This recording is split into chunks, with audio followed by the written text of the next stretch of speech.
Picture this, a Hollywood soundstage in the mid-90s, cameras rolling, egos colliding.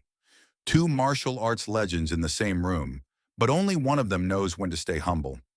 Jean-Claude Van Damme, muscles gleaming, charisma electric, decides to make himself the center of attention.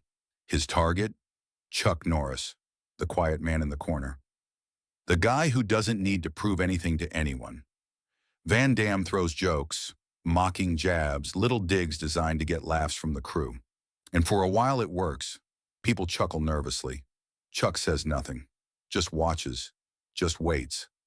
Because here's what Van Damme didn't understand. Silence isn't weakness. Patience isn't fear. And the most dangerous person in the room is often the one who refuses to bark back. What happened next didn't just humble Van Damme. It became a lesson he'd never forget. This is the story of how one man's arrogance met another man's quiet power, and how respect was earned the hardest way possible. Chuck Norris didn't need an introduction. By the time the 90s rolled around, he'd already cemented his place in martial arts history, not just as an actor, but as a legitimate champion. Six-time undefeated karate world champion. A man who trained Bruce Lee. A man who built his career on discipline, respect, and the kind of quiet confidence that doesn't need a spotlight. Jean-Claude Van Damme was different. He was flash and fire, the muscles from Brussels, a human highlight reel with a smile that could sell tickets and kicks that could stop hearts. Van Damme had charisma in spades, and he knew it. He fed off attention, thrived in the glow of admiration. Where Chuck was stoic, Van Damme was animated. Where Chuck was reserved, Van Damme was loud. They were on set together for a martial arts convention documentary, a project meant to celebrate the legends of the craft. The crew was excited. Two icons, two entirely different energies. It should have been electric in all the right ways. But energy, when mishandled, can become volatile. Van Damme arrived like a storm, laughing, talking, shaking hands, making sure everyone knew he was there. Chuck arrived like a breeze, polite nods, firm handshakes. Then he found a quiet corner and started stretching. No fanfare, no performance, just preparation. And that's when Van Damme noticed him. It started small. A joke here, a comment there. Van Damme, surrounded by crew members and hangers-on, glanced over at Chuck and grinned. "Look at the cowboy," he said, loud enough for everyone to hear. "Still doing the same old moves from the 70s, huh?" A few nervous laughs. Chuck didn't react. He kept stretching, eyes forward, breathing steady.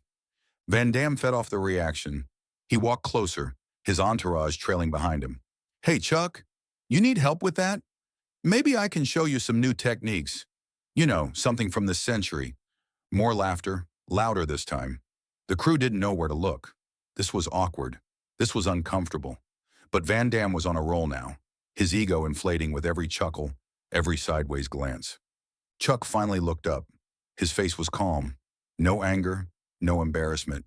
Just observation. He met Van Damme's eyes for a moment, then went back to his stretching. "Nothing to say?" Van Damme pushed, his grin widening. "Come on, old man. Give us something." One of the crew members whispered to another, "This isn't cool." But nobody stopped it. Nobody wanted to step between two legends, even when one of them was clearly out of line. Chuck stood up slowly, rolled his shoulders, and walked to a different part of the set. Still silent, still composed. Van Damme laughed. "That's what I thought." The day wore on, and so did Van Damme's commentary.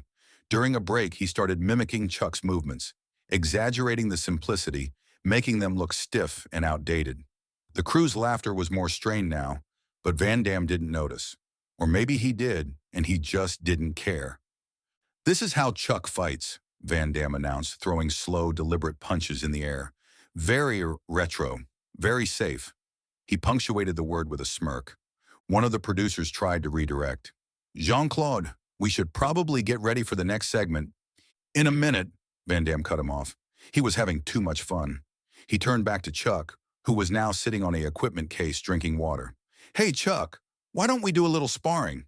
You know, for the cameras. Show everyone what you've still got."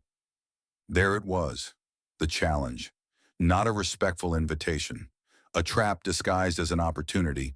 a way to embarrass Chuck on film, to make him look slow, outdated, finished. Chuck set down his water bottle. He looked at Van Damme for a long moment, and then, for the first time that day, he spoke.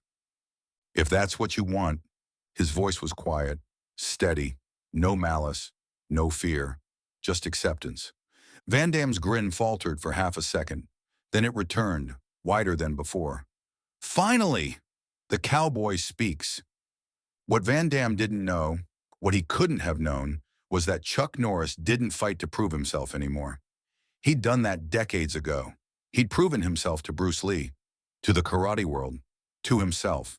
Every trophy, every title, every belt was earned through discipline, through pain, through countless hours when nobody was watching. Chuck had learned something that Van Damme hadn't. Real strength doesn't announce itself. Real power doesn't need validation. The loudest person in the room is rarely the most dangerous. But Chuck also understood something else. Sometimes silence isn't enough. Sometimes respect has to be demonstrated, not out of ego, not out of anger, but as a teaching moment. As they moved to the center of the set, Chuck's mind was clear. He wasn't thinking about revenge. He wasn't thinking about humiliation. He was simply going to do what he'd always done. Be himself, authentic, controlled, precise. Van Damme, meanwhile, was already picturing the highlight reel. The moment he'd outshine the legend. The clip that would go viral before viral was even a thing. The crew formed a circle. Cameras rolled. The air felt heavy. They squared up. Van Damme bounced on his toes, loose and flashy. Chuck stood grounded, hands at his sides, breathing steady. Van Damme came in first, fast, theatrical, a spinning kick aimed high. It looked beautiful. It looked deadly. Chuck sidestepped.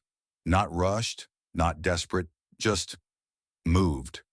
The kick whistled past him, hitting nothing but air. Van Damme recovered quickly, threw a combination, punch, low kick. Fast, technical, impressive. Chuck blocked the punches with minimal movement, checked the kick with his shin. Still calm, still composed. The crew watched in silence now. This wasn't going the way Van Damme had planned. Van Damme pressed harder. Another spinning technique. More aggressive this time. He wanted to land something. Anything. To prove his point. Chuck waited, watched. And then in one fluid motion, he stepped inside Van Damme's guard. No flash, no theatrics, just perfect timing. A simple sweep. A gentle push. Van Damme hit the mat. Hard. The soundstage went silent. Chuck extended a hand.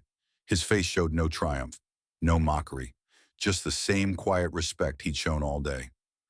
"Good effort," Chuck said softly. Van Damme stared up at him, stunned. His ego, his bravado, his entire performance, deflated in one moment. He took Chuck's hand and stood up, face flushed. No one laughed. No one said a word.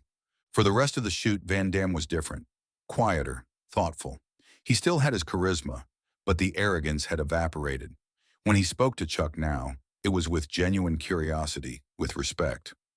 "How did you stay so calm?" Van Damme asked during a break. Chuck smiled, a small, knowing smile. "Because I had nothing to prove. When you know who you are, you don't need everyone else to know it too." That night, Van Damme sat alone in his hotel room, replaying the day in his mind. The mocking, the jokes, the moment he hit the mat, and the hand that helped him up. He'd been humiliated, yes, but more than that, he'd been taught. True strength isn't about being the loudest, it's about being the surest. The story of that day spread quietly through Hollywood circles, not as a scandal, not as gossip, but as a lesson. Van Damme never mocked Chuck Norris again. In interviews years later, he spoke of Chuck with reverence, with gratitude even. He'd learned something that day that no amount of fame or talent could teach. Humility isn't weakness. Silence isn't submission. And the people you underestimate are often the ones who have nothing left to prove. Chuck Norris continued being exactly who he'd always been. Disciplined, respectful, unbothered by noise. Because here's the truth. The strongest people in the room rarely need to announce it. They carry their power quietly, wear their wisdom lightly, and extend respect even to those who haven't earned it yet.